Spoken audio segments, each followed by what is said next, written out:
Olá pessoal, boa tarde, sejam todos muito bem-vindos a mais um webinar Bra Software. Meu nome é Luiz Fabiano, sou aqui responsável pelo Bra Software Academy, que é a nossa área de capacitação, trilhas de aprendizagens, nossas certificações técnicas. Eu queria aqui, em nome da Bra Software, dar as boas-vindas a todos, é sempre um prazer ter vocês com a gente aqui mais uma vez. Eu sei que muitos já sabem, já até nos seguem, mas fica aqui o convite para que vocês nos sigam em nossos canais digitais, tanto o LinkedIn quanto o Instagram. Aqui, pessoal, a dica é, nos acompanhem, nós sempre divulgamos novidades como a Bra Software vem se posicionando nesse momento de transformação, inovação, inteligência artificial, junto com os nossos principais parceiros de tecnologia e inovação. Então, aqui fica o convite. Um outro ponto, esta live está sendo gravada e, ao final, vamos disponibilizar a todos para que possam compartilhar com os times, para quem não teve oportunidade de acompanhar com a gente, fiquem confortáveis. E também, pessoal, o chat já está aberto, fiquem à vontade, interagirem com a gente, essa é a ideia, tirem as dúvidas, tragam aqui cenários, que nós temos um time de especialistas aqui no nosso chat, que vão responder as perguntas aí de acordo com a interação, ok?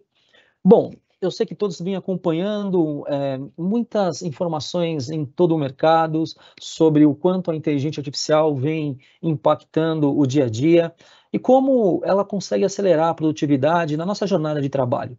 Dessa vez a gente trouxe importantes informações, principalmente como a IA no segmento jurídico pode de fato ajudar o dia a dia. Mas eu não vou trazer nenhum spoiler aqui não, eu já estou vendo eles aqui. Nós estamos com o nosso time de inovação, o time de inovação da Bra Software, com soluções Microsoft, que prepararam para a gente um pouco da abordagem de como todo esse cenário vem fazendo a diferença. Então, eu trago aqui ao nosso palco virtual o Ricardo Leonardo e Reinaldo Roxo. Vamos começar aqui com o Ricardo Leonardo. Ricardo, super bem-vindo, boa tarde. Prazer ter você aqui com a gente. Passo aqui a palavra para você. Bem-vindo. Obrigado. Obrigado, Fabi. Obrigado pela introdução. Pessoal, uma boa tarde a todos. Ricardo aqui conversando com vocês, abrindo aqui a parte do evento. Logo mais teremos aqui também o Reinaldo Roxo comentando também informações aqui a respeito dos copilots, etc. Mas me apresentando rapidamente, Ricardo, com vocês, eu respondo aqui pela parte de gerenciamento de projetos e também pelo ciclo de vida dos produtos aqui da área de inovação da Abrasoft. Trabalho aqui com TI, vamos dizer assim, por uns 25 anos, né, o que justifica muito dos meus cabelos brancos já. Aqui na Abrasoft era um pouco mais de 7 anos, né, sempre valorizando aí o trabalho colaborativo, a troca de conhecimentos. E hoje a gente vai conversar rapidamente aqui, antes do Reinaldo Roxo, sobre alguns conceitos de IA generativa que nós julgamos bem importantes, abrir um pouquinho o capô, né, de como as coisas funcionam aí, e depois a gente entrega para o Roxo aterrissar esses conceitos e a forma como a gente pode agregar valor dentro do uso da IA generativa com a área jurídica. Tá? Bom, pessoal, acho que hoje, sempre que a gente ouve falar, né, inteligência artificial, a primeira coisa que nos vem à mente é o ChatGPT. Né? Acabou sendo aí a interface mais popular dos últimos tempos. E é até engraçado falar sobre isso, porque há pouco mais aí de um ano e alguns poucos meses, ainda haviam pessoas nessas lives, nesses eventos da Abrasoft, que não haviam brincado, que não conheciam ainda os modelos de rede neural, né, como o ChatGPT.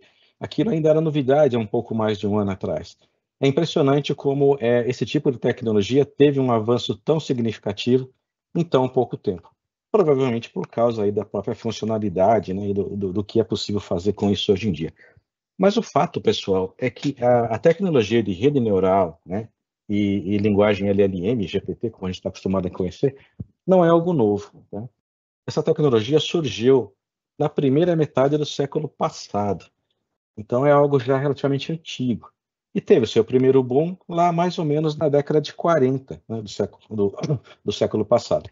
Por quê? A gente sempre brinca aí que nas guerras é que a tecnologia avança, né? E foi justamente o que aconteceu, né?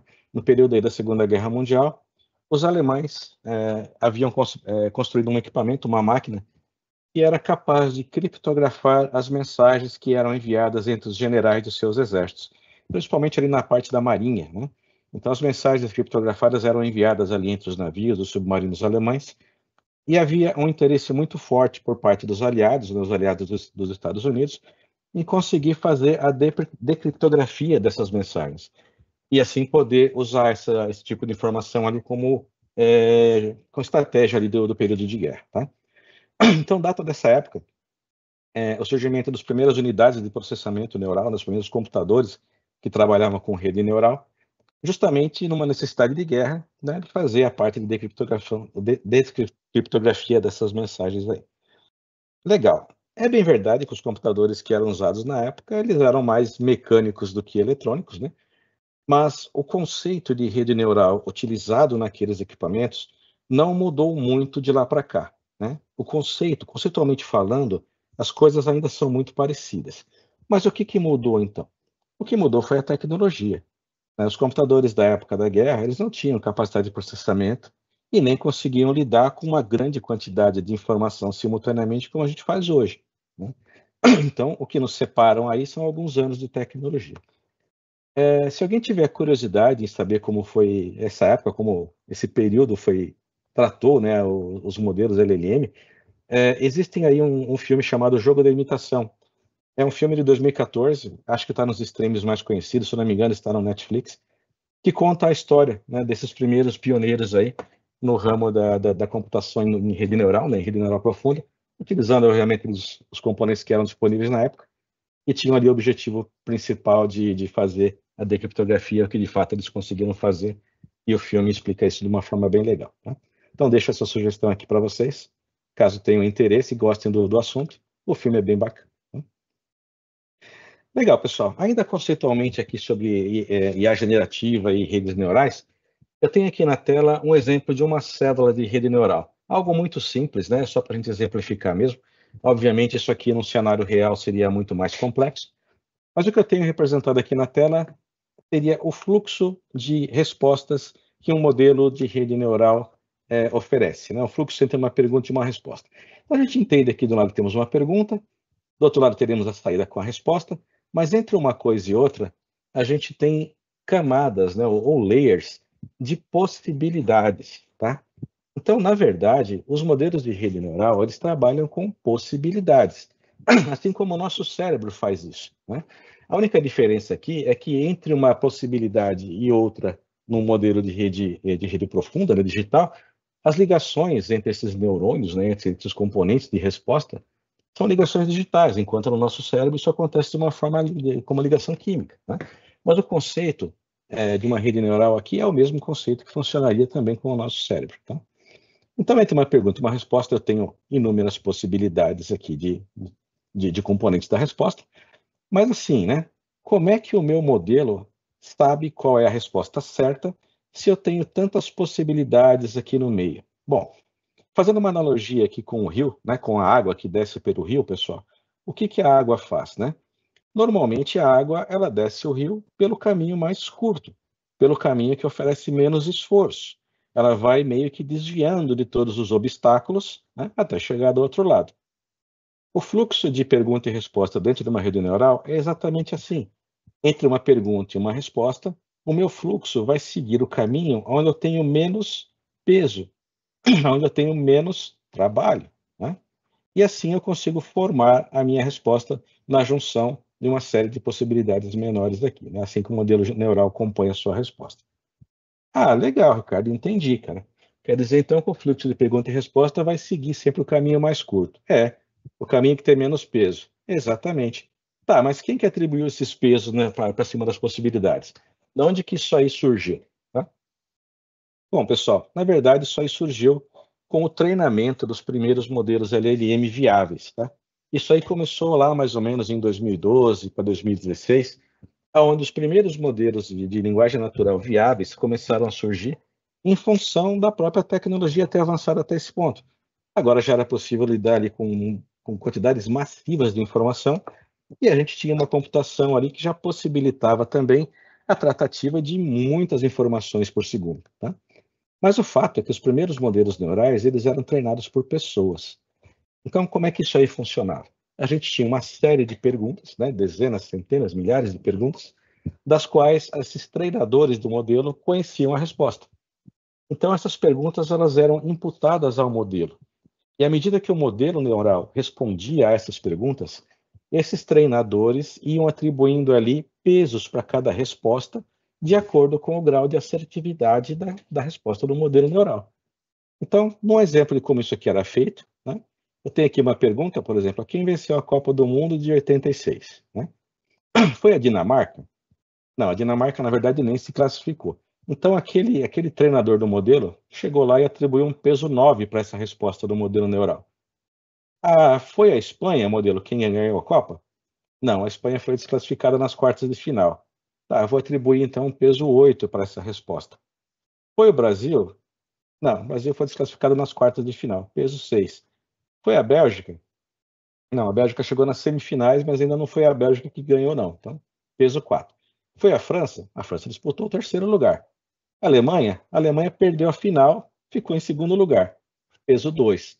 Foi a Argentina? Foi a Argentina que venceu. Ah, legal, então eu vou atribuir o peso 1 para essa resposta à Argentina, porque foi a resposta que o meu modelo ofereceu que está mais próxima da verdade. Então, esse modelo de treinamento pergunta e resposta aconteceu, de fato, com muita gente testando, com milhares de perguntas relacionadas. Tá? Ah, Ricardo, mas isso acontece dessa forma até hoje? Não, né, pessoal? Hoje existem algoritmos automatizados que fazem o treinamento dos modelos. Inclusive, né, dos métodos aí mais comuns de treino de modelo LLM são justamente as interfaces públicas do modelo. Aquele chat GPT que a gente costuma brincar de vez em quando, que está publicado na internet e tem um acesso gratuito. Aquele chat ele tem alguns algoritmos de retroalimentação. E o mais famoso deles chama-se InstructGPT, que na verdade é um algoritmo que vai capturar tudo que os usuários estão digitando ali, né? E vai utilizar essa informação como retroalimentação da base de conhecimento dele. Então, é dessa forma que as empresas que gerenciam os modelos de rede neural hoje, os modelos LLM, crescem o produto, né? Através da própria utilização dos nossos usuários aí. E aí a gente levanta uma questão, né? Uma vez que estamos trabalhando na nossa organização aqui com dados corporativos, dados sensíveis ou dados, né, no caso do evento dessa live de hoje, dados jurídicos, de forma alguma eu gostaria de ter esses meus dados expostos em algum lugar onde eu não tenho controle sobre eles. E, de fato, na interface pública você não tem controle algum, né? Então, trabalhar com modelos GPTs em interfaces públicas é algo que não deve ser feito. O Reinaldo Rocha daqui a pouco vai comentar mais sobre isso, ele vai apresentar para nós alguns modelos GPT que funcionam aí como copilots, né? Mas são privados, ou seja, eles funcionam dentro do tenant do cliente, onde eles não representam esse risco de vazamento de informação. Então, deixo aqui a dica, né? Caso alguém ainda use aquela interface do GPT pública para trabalhos com dados sensíveis ou dados que não devam ser publicados em internet ou em nenhum ponto como esse, fica a dica, tá? Não façam mais isso, tá bom? Beleza, pessoal. Esse aqui é o nosso último slide, antes da gente passar para a parte mais prática do processo aqui com o Reinaldo Rocha. Mas a gente só queria colocar aqui alguns pontos que a própria IA, né, tem atuado nos dias atuais. Por exemplo, hoje ela responde perguntas contextuais, ou seja, ela consegue manter o contexto de uma conversa. Naquele meu exemplo de há pouco ali sobre a Copa do Mundo de 86, eu poderia continuar uma pergunta ali para ele e falar assim, legal, foi a Argentina que ganhou a Copa de 86. Mas quem era o principal atacante? Ah, o modelo vai me dizer, cara, foi o Maradona. Ah, tá bom, e quem eram os juízes? O modelo, os juízes desse jogo, da final, foi fulano e ciclano. Então ele consegue manter um contexto em cima de uma pergunta. Claro que esse contexto ele tem um limite, né? Esse limite alguém já deve ter ouvido falar. Ele é regularizado pela quantidade de tokens, né, que o modelo LM pode trabalhar, mas ele tem um limite, ele não vai responder contextualmente para sempre. Hoje ele já consegue também rejeitar perguntas inadequadas. São os famosos guardrails, né? Até hoje não colocaram aí uma tradução melhor para isso. Mas, assim, um modelo GPT, principalmente os modelos privados, tá? Se você fizer uma pergunta hoje relacionada a salário, né, querendo saber o salário de outra pessoa, ou qualquer outra informação sensível como essa, o modelo já vai automaticamente rejeitar essa tua pergunta, tá? Ele desafia premissas incorretas, então eu posso tentar forçar a barra, falar, GPT, seguinte, quem ganhou a Copa de 86 foi o Brasil. Tá? Ele vai dizer que não. Não, Ricardo, não foi. Eu tenho aqui a informação que foi a Argentina. Tá? Então ele vai conseguir desafiar você quando você tenta imputar uma informação falsa. Ele transforma conteúdos. A gente vai ver isso daqui a pouco com o Reinaldo Rocha. Hoje, por exemplo, é possível você ter lá no seu Outlook dezenas de e-mails, nos quais você ainda não teve nenhum tempo de analisar, e você pode pedir para um assistente virtual baseado numa tecnologia GPT, né, um copilot do seu Outlook, para ele fazer um resumo sobre os últimos e-mails do último período, ou um resumo dos e-mails cujo remetente seja fulano. Então, dessa forma, eu consegui transformar o conteúdo de uma massa de e-mails gigantesca num texto menor que eu posso analisar agora com cuidado. Ele também gera conteúdo proprietário. Então, baseado numa fonte de informação, como, por exemplo, eu posso ter alguns contratos lá armazenados dentro da base de conhecimento do meu assistente. E eu falo para ele assim, cara, eu preciso que você gere um novo contrato de compra e venda para mim, os mesmos modos dos contratos anteriores, mas com tal alíquota de preço, né, com tais características para tal cliente. Então, ele vai gerar um conteúdo novo, proprietário, em cima do conteúdo, né, baseado no conteúdo que ele já tinha na base de aprendizado dele. Tá? E se vocês já tentaram fazer isso também, isso pode ser feito na interface pública, né? Mais um exemplo de geração de conteúdo proprietário, vai lá e pede para ele gerar uma história para você. Né? Coloca ali alguns personagens fictícios, dá um enredo mínimo e ele vai gerar uma historinha. Então você consegue ali gerar um conteúdo proprietário também. Aprende rapidamente informações específicas, sim, isso está muito claro, né? Até na própria geração de respostas contextuais. Entende textos complexos, sim, essa brincadeira eu até fiz nessa semana, né, com outro cliente nosso. A gente fez ali um trabalhinho, né, uma demonstração rápida, e nós indexamos um livro inteiro, que era um livro de José de Alencar, um livro cujo texto é complexo, né, ele usa português antigo ali. Então nós subimos esse livro como base de conhecimento e depois o produto conseguiu responder perguntas sobre o livro, né, inclusive fazer resumo ali, mostrando que ele entende realmente mesmo a escritas mais rebuscadas. Né? Ele cria, interpreta imagens, áudios e vídeos. Sim, a gente está cansado de ver isso em rede social. O pessoal vai lá, faz novas figuras, monta vídeos. Teve um que me chamou muita atenção. Depois ele saiu do ar, não sei porquê.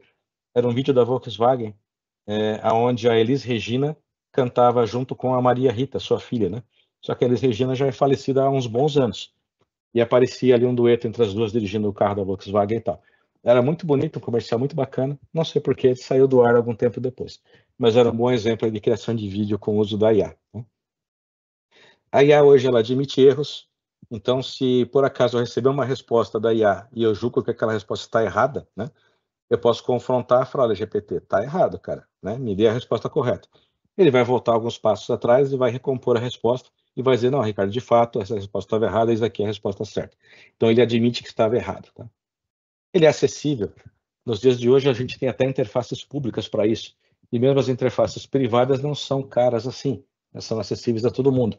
Muito diferente do começo do mundo da tecnologia, onde tudo era muito caro, o hardware era caro, né? O software era quase inacessível. Né? Então, pouquíssimas pessoas tinham acesso a esse tipo de tecnologia. Ele é fluente em todos os idiomas do mundo. Então, mesmo que eu faça uma pergunta em português, eu posso pedir para ele me responder em francês ou em alemão, e ele vai me responder, né, na resposta que eu indicar. Da mesma forma que eu posso, por exemplo, na base de conhecimento do meu assistente, ter documentos de diversas linguagens diferentes compondo a mesma base. Então, eu tenho documentos em inglês, em francês, em português, em alemão, e eu posso dizer para ele, olha, independente da linguagem, da documentação da sua base de conhecimento, me responda sempre em português do Brasil. E ele vai sempre responder em português. Tá? Hoje também é possível produzir e validar códigos para alegria dos desenvolvedores. Existem hoje assistentes virtuais que são especialistas em geração de código, geração de programas. Quem não fez isso ainda pode fazer, mesmo na interface pública. Sobe lá na interface pública do ChatGPT e peça assim, olha, crie para mim em Python o jogo da cobrinha da Nokia dos anos 90. Né? E em alguns poucos minutos ele vai entregar para você o jogo da cobrinha da Nokia funcionando, né? Rodando em Python. Então, assim, é algo impressionante mesmo. Tá? É muito, muito bacana de se usar. Legal, pessoal. Usei aqui alguns minutos da nossa apresentação desta tarde aqui para fazer alguns conceitos com vocês. Fico muito feliz de poder participar desse evento com vocês, é muito gratificante para mim. Passo a palavra aqui para o Reinaldo Rocha, que vai agora aterrissar muitos desses conceitos aqui dentro dos assistentes virtuais e coisas que a gente pode fazer dentro da área jurídica. Obrigado, pessoal. Obrigado, Rocha. Bom, pessoal, boa tarde. É um prazer estar com vocês aqui nesse período também. Antes de qualquer coisa, né, a minha missão principal Muitos de vocês podem até estar se perguntando, tá, a gente viu alguma coisa sobre inteligência artificial generativa agora, alguns poucos conceitos, né, para a gente poder entender, mas para quê? Para que a Brasoftware resolveu colocar esses dois temas juntos para nós nesse momento, né? E antes de eu seguir, eu só queria saber aqui, Fabi, confirma para mim, minha tela já apareceu, vocês estão me ouvindo bem, estão me vendo, tá tudo certo? Estamos vendo, Roxo. Maravilha, Rica, obrigado. Então, a nossa ideia é justamente entrar um pouco mais profundamente em como a gente consegue apoiar vocês, especialmente pensando aqui na área jurídica, com esse termo novo que vocês estão vendo aí na tela, né? Legal Ops. A ideia é que atualmente não só escritórios de advocacia, como diversas áreas de compliance e áreas jurídicas por si só, eles já estão adotando processos de modo que a gente consiga otimizar toda a etapa jurídica que a gente tem dentro da nossa organização. Então, a ideia é que a gente tenha aqui uma abordagem super inovadora, de modo que a gente consiga fazer a gestão desses processos jurídicos internos de uma maneira mais eficiente, mais rápida, e libertar, de fato, o time legal, o time de advogados, o time de juízes, enfim, independente da sua posição hoje, te libertar para atuar ali, de fato, no aconselhamento, ali nas decisões jurídicas que você precisa tomar. Geralmente a gente fala aqui de um processo multidisciplinar em que vai envolver não só o time que entende do assunto legal, como também algum time de tecnologia, times de processos e tudo mais. Porque se a ideia é a gente conseguir alavancar a eficiência e a qualidade da prática jurídica, a gente dificilmente consegue ter num único profissional todas as capacidades em conjunto. Então você vai acabar usando aí um time multidisciplinar. Até porque, para a gente conseguir implantar diversas dessas etapas de Legal Ops, a gente vai acabar precisando de tecnologias, mudanças de cultura e tudo mais, né? Então, a ideia é que a gente consiga trazer para vocês um pouco de como a gente pode usar a inteligência artificial generativa no nosso dia a dia, de modo que seja possível você se libertar dessas tarefas repetitivas e maçantes, como, por exemplo, conferência de contratos, resumo de legislações complexas, busca de informações, respostas de e-mail. Tudo isso hoje a gente tem tecnologias à nossa mão, de modo que a gente consiga, de uma maneira muito simples, com aquilo que a gente já conhece, sair do outro lado de uma maneira muito mais rápida, né? O Rica falou bem sobre a geração de imagens, eu uso bastante, porque eu sou péssimo de PowerPoint, né? Então vocês vão perceber que as imagens que eu usei aqui, elas foram todas geradas pelo próprio copiloto aqui, né? E aí o nosso objetivo, quando a gente pensa em reduzir aqui os custos, pensando nos processos jurídicos e aumentar a eficiência, eu gosto de imaginar aqui alguns processos, alguns pilares, digamos assim, né? E ele é um ciclo. Então, à medida que a gente pensa em gestão de processos, a ideia é que a gente consiga olhar para as nossas atividades diárias, não só individualmente, como até de uma maneira mais de equipe, uma maneira de grupo, e pensar em colocar processos padronizados e automatizados para a gente conseguir reduzir a burocracia. Quando a gente pensa em tecnologia na segunda esfera, é justamente desse lugar que virão, né, as ferramentas que vão nos possibilitar conseguir fazer melhor essa gestão, automatizar processos e tudo mais, né? Muito se fala de planejamento estratégico quando a gente pensa num ambiente mais corporativo, né? A ideia da gente sempre estar pensando aqui, pensando num ciclo de vendas normal, né? Como é que a gente se posiciona para atingir determinado resultado, mas isso também se estende ao universo jurídico, principalmente para a gente conseguir não só melhorar a gestão financeira, por exemplo, a gestão até de operações do departamento, e por que não de algum projeto, né? Eu imagino que quando a gente pega um caso muito complexo, se torna praticamente um projeto, buscando ali especialistas de áreas diferentes para conseguir resolver, né? Análise de dados, então, por que não pensar em observação de métricas e dados para poder prever tendências, identificar alguns riscos e processos mais custosos, para tomar decisões mais baseadas em dados, né? Já há anos que quem escuta as lives da Brasoftware, e por alguma razão eu estive em uma delas, todas elas eu destaquei a importância de se tomar decisões baseadas em dados, e hoje não mudou. E isso continua sendo aplicável para qualquer área dentro da companhia, e para a área jurídica não seria diferente, né? E lógico que tudo isso vai acabar envolvendo aí capacitação. Então, a exemplo disso, estamos aqui numa live promovida pelo Brasoftware Academy, que é um braço de capacitação interna e externa da Brasoftware, que vai sempre promover essa capacitação contínua, tanto para nós quanto para os nossos clientes. E a ideia é que você tenha condições de adotar isso dentro da organização também, de modo que, pensando exclusivamente na equipe jurídica, é preciso que vocês estejam aí na vanguarda, observando as novas tecnologias, de modo que você possa adotar essas ferramentas, essas práticas, né? Enfim, tudo isso, quando a gente pensa em Legal Ops, de novo, né, uma área multidisciplinar que vai envolver profissionais de várias áreas diferentes, mas é inegável que é uma prática que vem ganhando muito espaço no Brasil e no mundo, e vem trazendo aí inovações significativas para o setor jurídico. Eu vi uma notícia hoje de manhã que a Jus Brasil, inclusive, está colocando ali uma inteligência artificial para a busca de processos e tudo mais dentro do seu próprio ambiente, né? Isso é uma evolução e um exemplo de inovação aqui, justamente no setor que a gente mais conversa. O Ricardo mencionou muito a palavra copiloto. E onde é que os copilotos entram em tudo isso? Esse é um slide muito característico. Eu trago ele em praticamente todas as apresentações que eu faço, porque qual é a ideia, né? Quando a gente pensa principalmente em plataformas Microsoft, que é o nosso foco hoje, o compromisso desse fabricante é: eu vou simplificar a vida de todas as organizações que quiserem adotar inteligência artificial generativa no seu dia a dia, nos seus processos, nas suas soluções. Então, como um grande fabricante, ela decidiu incorporar em todos os seus produtos um pouquinho de inteligência artificial generativa, de modo que você não precise se preocupar muito com pesos, com computadores. Ah, como é que eu vou treinar esse algoritmo? Como é que eu vou fazer ele responder do jeito que eu gostaria? Não se preocupe com isso. Então, a Microsoft já fez todo esse trabalho por você, de modo que você vai abrir a solução que você já usa no seu dia a dia, Outlook, por exemplo, e dentro dele você vai ter botões que vão te ajudar a criar rascunhos de e-mail, que vão te ajudar a organizar melhor as suas atividades diárias, que vão te apoiar aí no agendamento de reuniões e uma série de outras funções que a gente vai acompanhar daqui a pouco.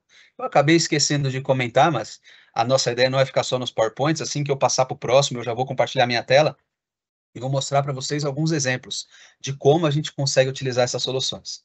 Mas, voltando aqui ao nosso pano de fundo, a ideia da Microsoft é justamente garantir uma curva de aprendizagem muito curta, para que você consiga sempre aí, com o conhecimento que você já tem, obter o máximo de proveito possível. Então, isso que vocês estão vendo na tela aqui é praticamente o portfólio todo de copilotos que a Microsoft oferece. Não se espantem se por algum motivo, alguma solução que você já usa no seu dia a dia, de repente, quando você acordar no outro dia, for começar o seu horário de trabalho, apareça um copiloto nela. É normal, ou é um objetivo de negócio da Microsoft colocar copilotos em tudo. Então, quem usava o Microsoft Edge para navegar na internet, por exemplo, percebeu alguns meses atrás que apareceu um assistente no canto direito superior, e eu já mostro para vocês. Para aquelas pessoas que já estão licenciadas ou que já viram vídeos, dentro do Office apareceram diversos copilotos também que nos ajudam no dia a dia. No próprio Windows, né? Então ficava perto do relógio, depois veio para a barra de ferramenta, depois voltou para o relógio, agora voltou para a barra de ferramentas. Isso faz parte da inovação. A Microsoft atualiza, corrige um bug aqui, outro ali, troca o produto de lugar, mas o que importa é que você tem um copiloto hoje dentro do seu Windows para te ajudar com algumas tarefas do dia a dia também.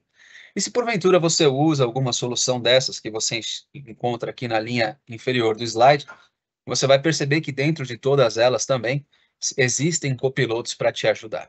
Então, quando o Ricardo falou, por exemplo, do jogo da cobrinha, a gente vai acabar usando algo como um GitHub Copilot, por exemplo, né? Ele é o que ajuda o desenvolvedor a criar novos códigos, a criar novas aplicações, né?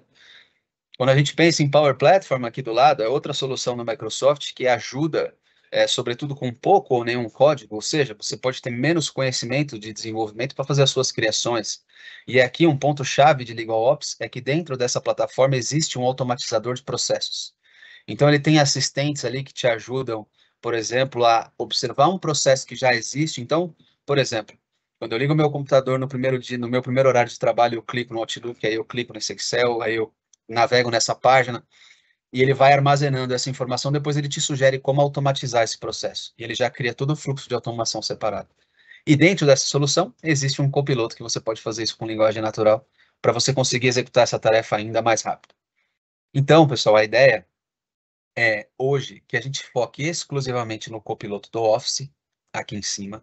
Eu sei que alguns de vocês estiveram no evento lá na Bahia, em que a gente organizou, a gente tinha um stand lá. Talvez naquele momento não deu muito bem para observar ali como as demonstrações funcionam, como o produto se comporta. É um pouco disso que eu quero trazer para vocês hoje, mas saibam que essa aqui é uma solução que ela está contida dentro do Office, ela precisa ser contratada separadamente, mas ela vai aparecer dentro das suas soluções do Office, ou seja, ela vai ficar aí à sua disposição dentro do Microsoft Word para te ajudar com textos, ela vai ficar dentro do Microsoft Outlook para te ajudar com os seus e-mails, dentro do Excel para que você consiga fazer uma análise de dados ali, uma análise com relação a números e tudo mais, dentro do PowerPoint para te auxiliar com algumas apresentações e, sobretudo, dentro do Teams para te auxiliar com as suas reuniões.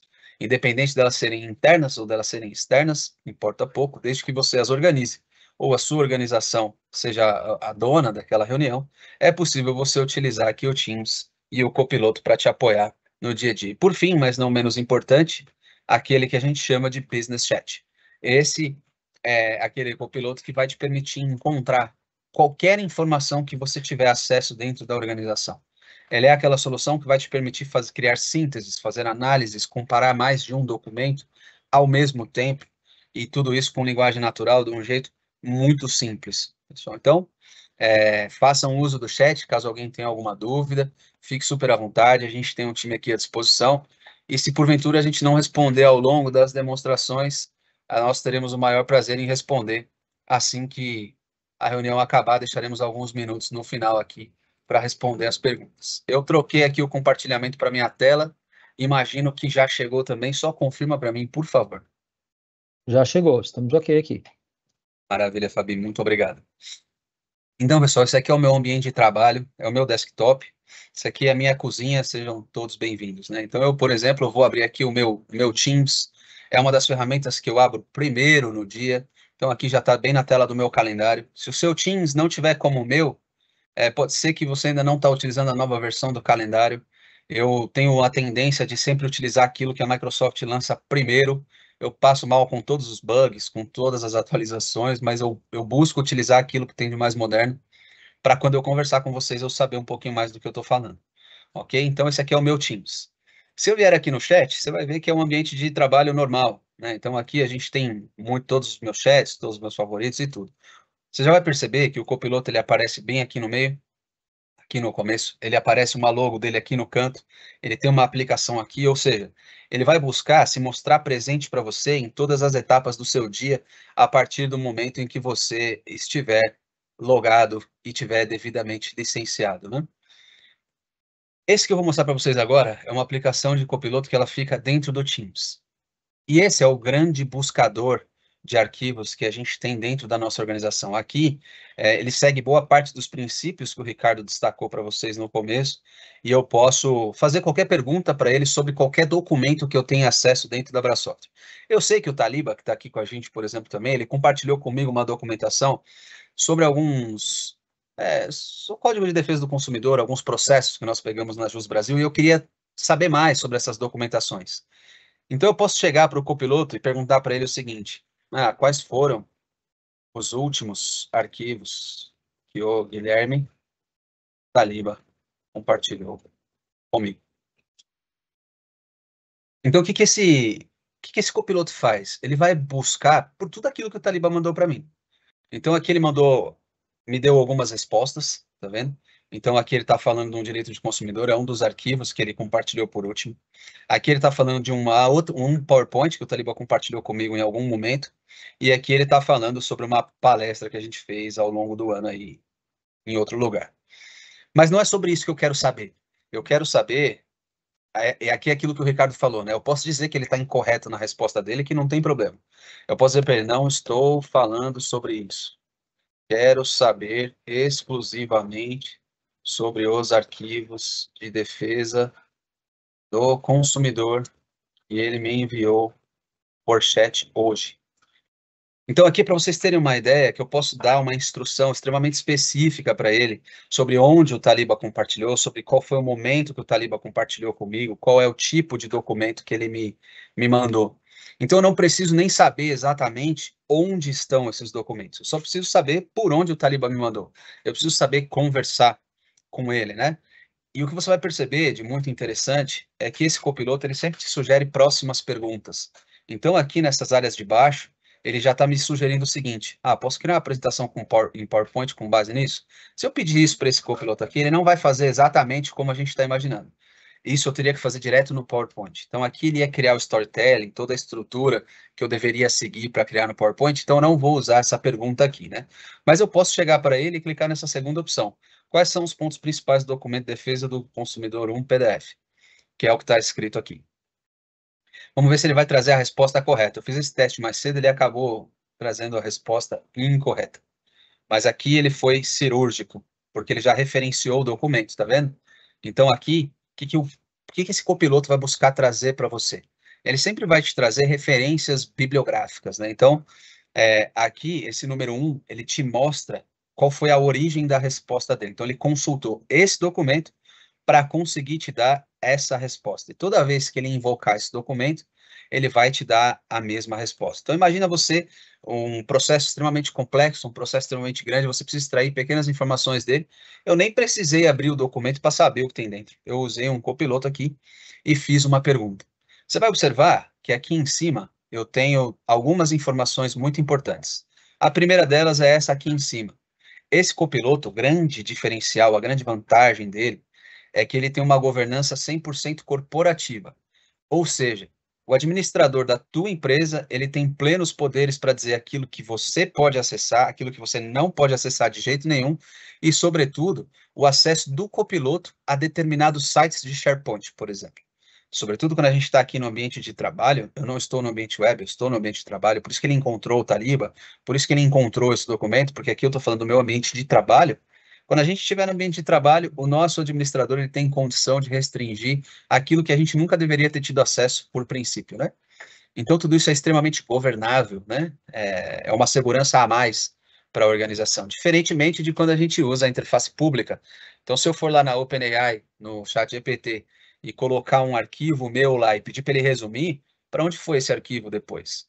É possível a gente garantir que ele não vai usar esse arquivo para treinar o modelo? É possível a gente garantir que não vai vazar lá no ChatGPT? Não é possível. Aqui no Copiloto eu garanto para vocês, e a Microsoft também, que nada do que você digitar vaza. Então fiquem tranquilos aqui com sigilo, com proteção de dados, fica tudo dentro da organização, não se preocupe. É isso que esse primeiro alerta quer dizer. E aqui, essa segunda informação importante te diz onde você está fazendo a busca, né? Então, aqui, quando eu perguntei sobre Guilherme Taliba e sobre documentos que ele compartilhou comigo, ele não procurou só no Teams, ele procurou nos meus e-mails, ele procurou no OneDrive, ele procurou em tudo aquilo que exista algum tipo de compartilhamento que o Taliba possa ter feito comigo, sim ou não. Então, como eu não fui específico na minha pergunta, ele procurou em todos os lugares que o meu usuário tem acesso, de acordo com as regras que foram definidas pela governança da Abrasoft.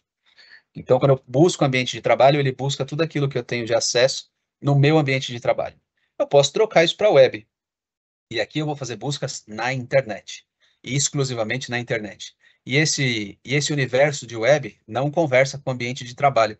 É um outro mecanismo de segurança que a Microsoft criou aqui para garantir o sigilo das suas informações. E mesmo aquilo que eu digito na web aqui, ele também não é usado para treinar o modelo e é garantido por esse escudo verde que tem aqui. A proteção de dados se aplica nesse chat, porque eu estou devidamente licenciado, ok? Então, esse instrumento aqui, ele serve para que eu busque informações internas, inclusive me permita comparar um com o outro. Obviamente, eu não decorei o número de todos esses arquivos aqui, o nome dele, mas eu posso dizer para ele o seguinte, você pode comparar o documento. Aí eu vou copiar aqui, tá, pessoal, o número dele, que eu realmente não me lembro. Então, eu vou colocar a mesma referência que foi colocada antes, com o documento. Tal aqui. Vou pegar o número certinho dele. Você é livre para copiar e referenciar documentos da maneira como você achar melhor. Pode comparar o documento e apontar as principais semelhanças e as diferenças entre eles. Pedir, na linguagem natural, ele está procurando pelos documentos, ele está encontrando o que pode ser relevante, ele já entendeu que eu apontei 2 documentos específicos, então aqui ele está comparando os dois para mim. Se imagina na situação de comparar contratos de clientes, por exemplo. no processos parecidos, em busca de jurisprudência, por exemplo. Então, aqui, eu estou comparando 2 documentos que vieram da Jus Brasil, ok? Então, aqui ele me trouxe as semelhanças, ambos são recursos especiais relacionados a casos de direito processual civil, ambos envolvem decisões de tribunais superiores e são relatados por meio superior do Tribunal de Justiça Federal aqui. Ambos os casos discutem legitimidade de autuações e multas. Então, aqui ele já colocou quem é o relator, quem é o embargante, trouxe todas as informações para mim, as diferenças e as semelhanças, né? Eu posso até perguntar, e você pode me dizer sobre a jurisprudência nesses documentos. Aquilo que o Ricardo falou sobre o contexto, é justamente isso que a gente está fazendo, né? Então, eu estou conversando somente sobre os arquivos que o Taliba compartilhou comigo naquele chat. Isso já é uma informação de contexto. O Taliba fica na informação de contexto e esses documentos ficam na informação de contexto. Outra coisa que ele está colocando para dentro do contexto é que aqui nós estamos falando justamente sobre direito civil, né? Então, é isso que ele está buscando aqui, colocou para dentro do contexto, e provavelmente defesa do consumidor é o que ele colocou no contexto. Então, aqui ele trouxe a jurisprudência de cada um dos 2 casos, né? E assim a gente pode continuar discutindo com ele sobre esse contexto, sobre esse tema. Obviamente, como o Ricardo disse em algum momento, pode ser que lá na frente ele pare de responder ou ele comece a responder com alucinações, né? Comece a responder coisas que não têm sentido com o contexto. Então, vocês vão observar que aqui ele tem um 5 de 30. Tá vendo? O que é esse 5 de 30? Eu posso fazer até 30 perguntas para ele com o mesmo contexto. Passei de 30, eu tenho que começar um chat novo. Senão, ele para. Tá entendendo? Então, aqui ele consegue sugerir para mim novas perguntas. Aqui, inclusive, uma extremamente hipotética, né? Como essas jurisprudências impactam casos futuros. Isso aqui é para vocês terem uma ideia, né? Então, do que pode acontecer. Aqui ele trouxe para mim um insight sobre essa discussão que nós estamos tendo. Então, ele pode ser considerado aqui quase um paralegal, né? Para te ajudar nas suas atividades diárias aí, dentro do seu ambiente. Roxo, mas eu não é esse o tipo de atuação que eu tenho, eu sou mais de compliance. Como é que ele pode me ajudar? Vamos começar um novo chat, por exemplo. Eu vou pegar aqui o número da lei, que eu nunca lembro o número dessa lei. Eu vou chegar para ele e dizer o seguinte: o que você sabe sobre a lei número tal? Nem vou dizer qual é, só vou perguntar para ele sobre o que ele sabe. Então, aqui ele vai fazer uma busca, pessoal, muito abrangente. Ele vai buscar tanto nos documentos que eu tenho acesso, quanto na web, e ele vai trazer tudo que ele puder e souber sobre essa lei aqui, né? Então, aqui ele trouxe, que é conhecida como a Lei Geral de Proteção de Dados, me disse sobre o que ela é, e sempre vai trazendo as referências, né? Isso aqui é um documento de Word que eu mesmo criei no passado, e usou como base. Esse aqui também ele usou como base o documento de Word que eu criei.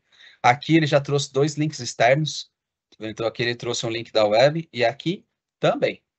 Então, ele te mostra sempre da onde ele tirou essas respostas, né? E aqui a gente pode continuar conversando com ele algo do tipo, e o que a lei considera processamento de dados e dados de usuário.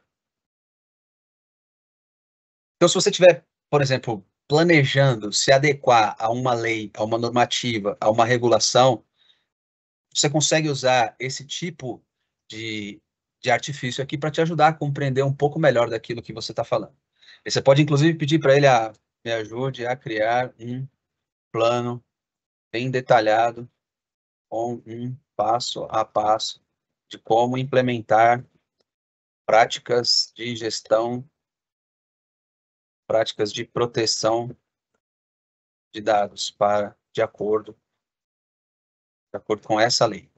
Não preciso mais nem dizer qual é a lei, ele já entendeu, está no contexto.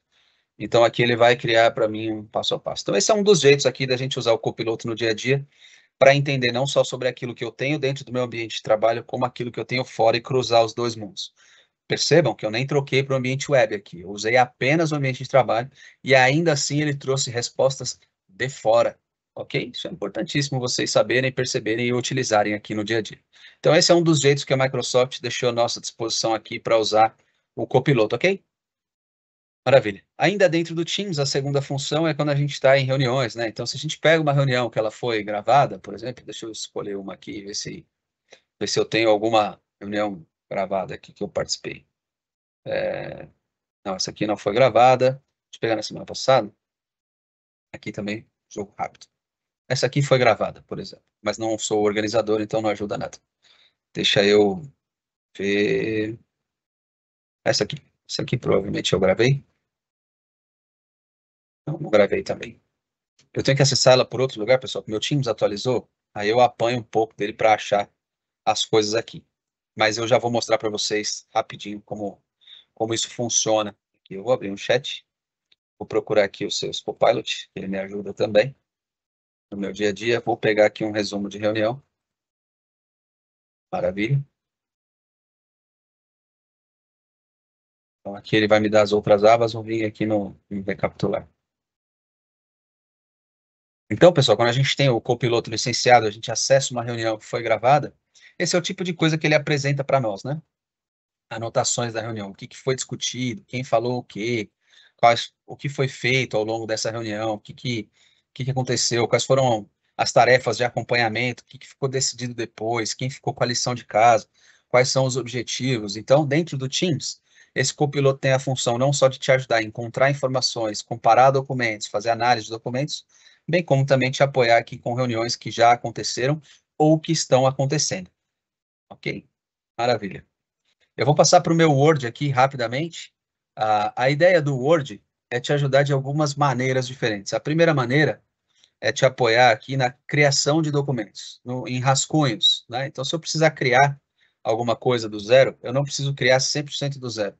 Então, eu posso partir de um rascunho criado por copiloto. Ele vai se apresentar assim para você. Então, aqui no meio, eu posso dizer para ele o seguinte: escreva um planejamento de criação de políticas de proteção de dados baseado deixa eu colocar o número da lei, na lei tal. Apresente uma introdução aos conceitos da lei, traga notícias recentes, possíveis, apresente processos relacionados ao tema, inclua o número do processo e apresente passo a passo, bem detalhado.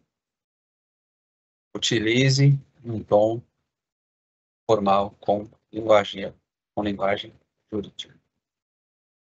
Então, dei uma instrução para ele do tipo de documento que eu quero que ele crie. A partir daí, eu clico naquela setinha azul e aí ele passa a fazer toda a criação do documento da melhor maneira possível. Vocês vão perceber que o Word ele tem boas práticas também. Então, ele vai criar tudo nessa estrutura de estilos. Então, ele vai colocar tópico, subtópico, título, capítulo, para simplificar a nossa navegação, né? Então, ele organiza o documento de forma que fique mais simples a nossa leitura. E sempre que você cria o rascunho com base nele, ele mantém esse assistente aqui embaixo. Caso você precise fazer aí alguma correção, alguma alteração, é possível de fazer por aqui também. Toda alteração que eu faço por aqui, ele mesmo já guarda um histórico de versões. Então, aqui ele criou um documento com 587 palavras, 3 páginas, trouxe a introdução da lei, os conceitos fundamentais, trouxe aqui algumas notícias, conforme eu pedi. Aqui ele já aproveitou e trouxe um processo da empresa que foi multada, não sei por que ele não trouxe o nome da empresa, imagino que tem chance de ser fictício, né? O número é estranho também, então aqui ele inventou o número, ele não buscou, né? Bem como todos os outros. Diferentemente desses dois últimos, talvez porque tem um processo correndo em sigilo, né? Então, esses outros aqui eu acredito que ele não tenha inventado, ele de fato buscou na internet. É importante você saber que é IA e ainda corre-se o risco de você ter uma informação aqui inverídica e que seja preciso que você valide, né? Então, sempre confira quando você cria um rascunho para não cometer nenhum erro, né? Então, aqui ele trouxe o passo a passo para a criação de políticas da proteção. Então, aqui ele trouxe ideias para a gente ter uma política interna. Eu opto por manter, o assistente vai embora. E aqui eu tenho o documento criado. Então, esse é um jeito de você usar o copiloto dentro do Word para fazer as suas criações. Você pode criar documento com base em outro documento, você pode apontar documentos que você já tenha, você pode conversar com documentos que já existem. Então, agora esse é um documento criado, eu posso abrir aqui e fazer qualquer pergunta sobre o documento. Posso pedir um resumo, posso perguntar quem são os autores, posso perguntar se ele pode detalhar melhor alguma coisa. Então, aqui eu tenho um assistente para me ajudar a interagir com esse documento do jeito que ele já existe aqui, né? E assim por diante. Outra função que eu posso ter, utilizando o copiloto, eu posso usar esse documento, por exemplo, para criar uma apresentação em PowerPoint. Então, eu vou salvá-lo aqui no OneDrive, teste, live jurídica. Vou dar OK, ele vai salvar no meu OneDrive. Só um momento, salvou no OneDrive, agora é um documento vivo, né? Ele salva automaticamente o tempo todo, então ele está salvando aqui em cima ainda, já salvou. Maravilha, o documento criado. Eu posso vir aqui agora, criar uma apresentação em PowerPoint. Posso vir numa apresentação em branco, posso clicar aqui, já vou salvar lá no OneDrive, eu devo, senão eles não se conversam, né? PPT, jurídica. Vou dar OK.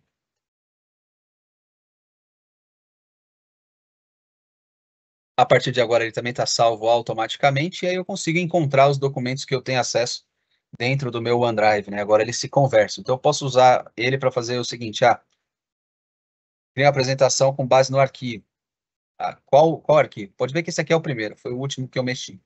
Então eu já clico nele, ele pode criar uma apresentação inteira para mim, com base nesse documento de Word que eu acabei de criar. Inclusive, ele vai criar aqui, estimo que com qualquer coisa perto de 15 slides. Ele sempre separa para nós qual é a estrutura de tópicos que ele usou para criar os slides. Aqui ele começa a criação, 95% de criado. Pronto, criou a nossa apresentação. Assim como no Word, o PowerPoint ele te permite interagir com apresentações que já existem, então esse assistente permanece aqui para que eu faça perguntas sobre a apresentação, e como também ele te permite criar apresentações. Você vai ver que aqui eu não pedi tema, não pedi nada, ele trouxe bem coloridão, assim, ficou pouco formal a nossa apresentação, né? Mas ele vai sugerir o designer, né? De novo, é um rascunho, tá, pessoal? Então, aqui a gente precisa sempre buscar corrigir aquilo que ele criou para deixar mais de acordo com a nossa intenção de fato aqui, né? E aí você vai ajustando a sua apresentação de slides do jeito que ficar melhor. Estimei 15, ele fez 19. Então, aqui ele criou uma apresentação de PowerPoint com base naquele arquivo que a gente criou, né? Mais uma ferramenta aqui para te ajudar a sair do outro lado a partir do momento que você cria um documento, você precisa apresentar esse documento para alguém de uma maneira visual.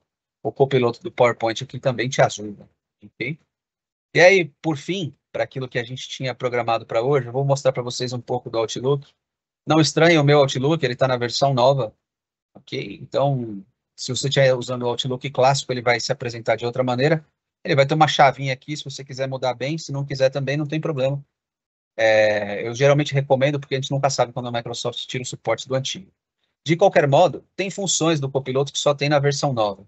Então, essa, por exemplo, é uma que eu vou mostrar para vocês, que só tem na versão nova. Então, eu posso chegar para ele e dizer o seguinte, me ajude a organizar meu dia e amanhã. O que eu preciso, o que eu tenho programado para fazer. Separe por e-mails, reuniões e chats. Então, aqui, esse é um assistente que ele tem condição de enxergar todo o seu ambiente de trabalho novamente, né? Não só os e-mails, embora eu esteja dentro do Outlook, aqui ele está observando todo o meu ambiente de trabalho.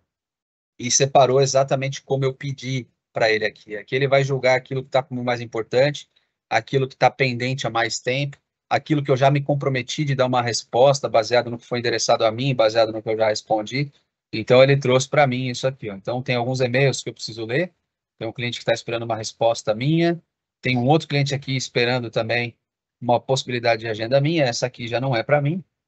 E aqui tem alguns outros próximos passos aqui do cliente que eu preciso estar atento, e assim por diante. Aqui ele trouxe todas as minhas reuniões do dia de amanhã, tudo aquilo que eu tenho para fazer, e aqui ele trouxe alguns chats sobre o que eu preciso também discutir e me organizar para amanhã, ver se já está resolvido sim ou não. Esse cara aqui, ele me ajuda a executar diversas atividades dentro do Outlook, como ausência temporária, criação de regras para e-mail, tem como ele me ajuda a encontrar e-mails, tem uma série de atividades que esse assistente aqui pode fazer. Mas, de novo, esse assistente só está presente no Outlook novo e para quem está licenciado com o Copilot.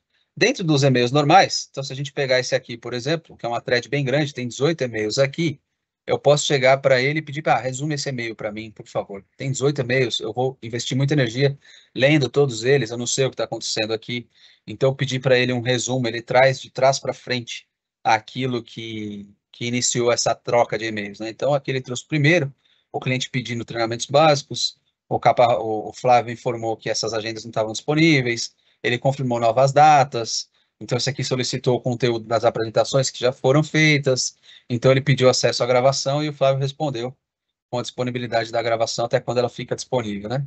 Então esse aqui é o resumo dessa thread de e-mails, não tem nada para mim aqui, né? Mas se eu quiser responder o Flávio, porque tem algumas respostas que ele deu que poderiam ter sido minhas, né? Então aqui eu posso responder o e-mail do Flávio, ele vai pular um pop-up aqui embaixo, com alguma ideia de rascunho, se ele não pular também, não tem problema. Eu posso trazer o copiloto para me ajudar com o rascunho de e-mail por outro lugar. Então, aqui eu vou clicar e vou pedir assim, saúde, e agradeça ao Flávio pelo apoio. Diga que estava muito enrolado com outras atividades. Seja educado, polido e formal. Então, aqui eu tenho condição de escrever e-mails do jeito que eu quiser, eu dou o conjunto de instruções do jeito que eu quiser. E, como a thread é muito grande, às vezes esse tipo de coisa acontece. Eu vou pedir para ele tentar novamente. Tudo depende do tamanho da thread, depende da conexão, depende da própria instabilidade. Mas o que acontece é o seguinte, né?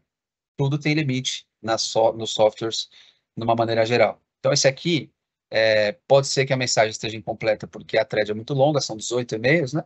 Mas não tem problema, eu gostei da resposta que ele deixou aqui. Espero que você esteja bem. Minha sincera gratidão pelo apoio que você deu para vocês. Estive extremamente ocupado. Eu disse que eu estava enrolado, né? Ele já corrigiu aqui para mim. E assim ele escreveu o nosso e-mail de um jeito preciso, né? Então ele também consegue te ajudar a ganhar tempo com a resposta de e-mails. E aí, por fim, pessoal, sei que acabou de dar 16 horas, mas eu tenho a possibilidade de responder esse e-mail com um compromisso de reunião, por exemplo. Então, se eu clicar aqui e agendar essa reunião com o Copilot, ele já vai trazer para mim um compromisso extremamente bem preenchido, com uma voracidade de informações muito boa. Ele vai demorar um pouquinho, porque, de novo, a thread é muito grande, mas aqui ele já nomeou próximas ações de treinamento de Office. Ele buscou aqui um slot disponível em que provavelmente eu e o Flávio tenhamos disponibilidade, porque somos as pessoas internas, assim como o Maciel também, né? Então, ele buscou na nossa agenda aqui, já preencheu o título, marcou uma reunião do Teams, separou o horário e trouxe aqui uma anotação para o compromisso, para saber o que a gente vai discutir nessa reunião, né? Uma sugestão de agenda e o resumo dessa conversa. Aqui eu só opto por inserir e o meu invite está devidamente preenchido. Ok, pessoal? Então, o que a gente gostaria de ter transmitido para vocês nessa hora que passamos juntos aqui é como você consegue utilizar de soluções extremamente simples, presentes no portfólio Microsoft e que já fazem parte do nosso dia a dia, como você pode usar essas soluções de um modo diferente, de modo a se tornar, assim, mais produtivo, mais eficiente e libertar dessas atividades repetitivas, manuais, que podem ser resolvidos de um jeito muito mais simples. Pessoal, espero que as demonstrações tenham gerado mais curiosidade em vocês. Eu queria saber, Fabi, se tem alguma pergunta no chat que a gente precise responder aqui ao vivo, ou de repente a gente responde depois aqui no próprio chat. Por enquanto não, por enquanto não. A gente ficou com o time aqui respondendo enquanto você apresentava, então não ficou nenhuma pergunta pendente. Pode seguir aqui, por gentileza, Rê, para as suas considerações finais e a gente pode encerrar a live. Bom, maravilha. Então, pessoal, como consideração final, eu gosto de dizer algumas coisas muito chave com relação à inovação e inteligência artificial, né? Sejam curiosos, experimentem. A gente tem copilotos no navegador, a gente tem copilotos no Windows. Dependendo da licença que o seu usuário tem, você já consegue garantir ali uma proteção de dados. Se certifique disso, primeiramente, né? Mas experimentem aquilo que há de mais novo. Estejam atentos às novidades que elas vão chegar até vocês e é melhor que quando elas chegarem, vocês estejam prontos. E conte conosco. Para qualquer dúvida que vocês tenham, quiser conhecer um pouco mais, puxa, eu queria ver mais demonstrações desses produtos. Vocês conseguem fazer? Conseguimos. Nos procurem. A ideia é que a gente se posicione aqui como parceiros de vocês, seja para adotar práticas de Legal Ops ou somente para mais curiosidade e descobertas sobre o tema de inteligência artificial. Contem com a gente. Perfeito, Rê, perfeito, Ricardo de Leonardo, parabéns pela apresentação. É isso, pessoal. Agradeço muito a todos que ficaram com a gente aqui até o final. Espero que revê-los em breve em nossas próximas lives. Um excelente restante de dia e até a próxima. Obrigado, pessoal. Um grande abraço. Obrigado.